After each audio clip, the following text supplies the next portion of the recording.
বাংলাদেশ বনাম পাকিস্তানের দ্বিতীয় ওয়ানডে শুরু হবে কিছুক্ষণের মধ্যেই এবং আমরা দেখছেন যে মাঠের বাইরে দর্শকদের দীর্ঘ লাইন ঠিক বলা যাবে না, কিন্তু গত ম্যাচে যেমন ছিল দর্শক খরা তেমন কিন্তু আজকে নেই।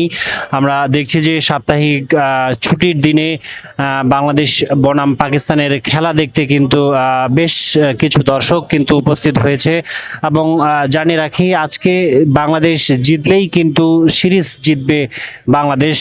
সেই হিসেবে কিন্তু সেই সিরিজ জয়ের সাক্ষী হতে কিন্তু অনেকেই মাঠে আসছে। যদি বাংলাদেশ জেতে তাহলে কিন্তু দীর্ঘ 11 বছর পর পাকিস্তানের বিপক্ষে ওয়ানডে সিরিজ জিতবে বাংলাদেশ এবং আমরা দেখছি যে মাঠের বাইরে দর্শকদের তারা কিন্তু ভেতরে প্রবেশ করছে। আমরা যেমনটি গত ম্যাচে দেখেছিলাম একদমই দর্শক খরা, আজকে কিন্তু কিছুটা ভিন্ন চিত্র আমরা লক্ষ্য করছি। মাঠের বাইরে লাইনে